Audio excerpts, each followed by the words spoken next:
শেহতীয়াকৈ এটা কথা চৰ্চালৈ আহিছে আসলতে যিখন বাহন দুৰ্ঘটনাগ্ৰস্ত হৈছিল আৰু যিটো ঘটনাই আসলতে সমগ্ৰ ৰাজ্যতে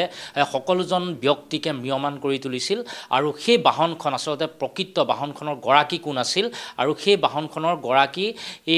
আমাৰ লগত এতিয়া উপস্থিত আছে আমি দেখুৱাম আৰু তেওঁৰ পৰিচয়টো আমি পুনে পুনে জানিবলৈ চেষ্টা কৰিম আপোনাৰ নামটো কি আপোনাৰ ঘৰ ক'ত মোৰ নাম নৱজ্যোতি ভদ্ৰাজ মোৰ ঘৰ নগাঁও হয় আজি যিখন বাহন আসলতে দুৰ্ঘটনাত পতিত হৈছিল সেই বাহনখন যেতিয়া বাহন এপত মাৰি চোৱা যায় তেতিয়া দেখিবলৈ পোৱা গৈছিল যে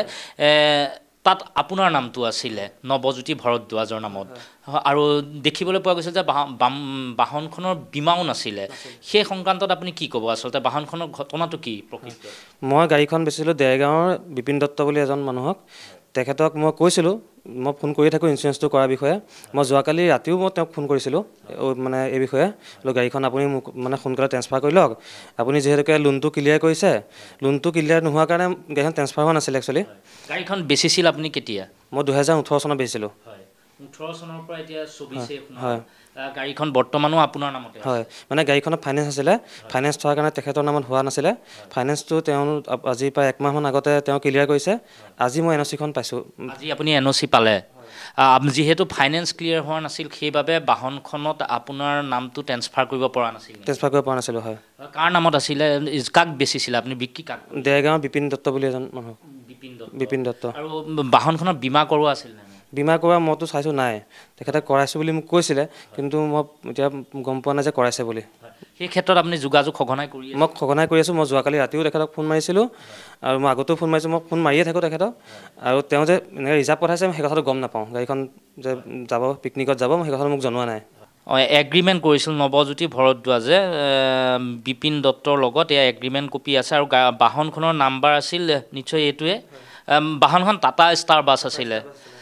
AS 02 AC 5083 আছিলে আৰু এয়া হয় 18 চনতেই তেওঁ বাহনখন এগ্ৰিমেণ্ট কৰি বিক্ৰী কৰা তেওঁৰ হাতত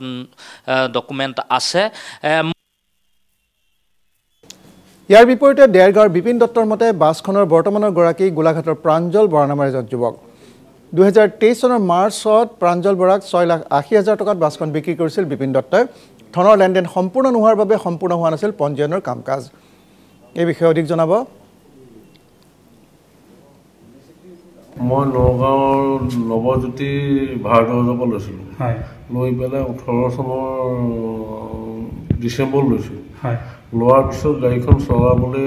তাৰমানে মোৰ অসুখ হ'ল সেইকাৰণে গাড়ীখন বহি থাকোঁতে মই পূৰা ইঞ্চুৰেঞ্চ কৰি ৰাখিছিলোঁ গোলাঘাট বাছ ষ্টেণ্ডৰ হাছিম বুলি মানুহ এজন আছে সেইজনে মোক ক'লেই যে গাড়ীখন বেচে বোলে আমাৰ প্ৰাঞ্জল বৰা বুলি এজনে লয় এই গাড়ীখন লৈ দিয়ক আৰু তাৰপৰা তেখেতে মোক পইচা বোলে এতিয়া কাগজ পত্ৰ বেছি নকৰোঁ আমি ট্ৰেন্সফাৰ কৰিম পইচা 6 লাখ দিলে বাকী বোলে আৰু 70,000 টকা মোক দিবলৈ থাকিল বোলে যেতিয়া আমি মানুহজনৰ পৰা এনঅ'চিটো আনি দিব এনঅ'চি আনিলে আমি গাড়ীখন ট্ৰেন্সফাৰ কৰিম যেতিয়া মই যেতিয়া দিছোঁ তেতিয়াও ঠিক কৰি ৰাখিছোঁ গাড়ী বহুৱাই থৈছোঁ যদিও মই ঠিক কৰিয়ে ৰাখিছিলোঁ তেতিয়া গাড়ীখন মই বিকিবলৈ বাধ্য হ'লোঁ যে চলাব পৰা এতিয়া মোৰ অসুখীয়া তাৰপৰা যেতিয়া দিলোঁ তেখেতে পিছত ইঞ্চুৰেঞ্চ কৰিলে নকৰিলে মই সেইটো তাৰমানে মোৰ জ্ঞাত নহয় কিন্তু গাড়ীখন আপোনাৰ নামতে আছে বৰ্তমান যিটো ট্ৰান্সফাৰ তেখেতৰ নামত আছে কৰিলে কাগজ পত্ৰ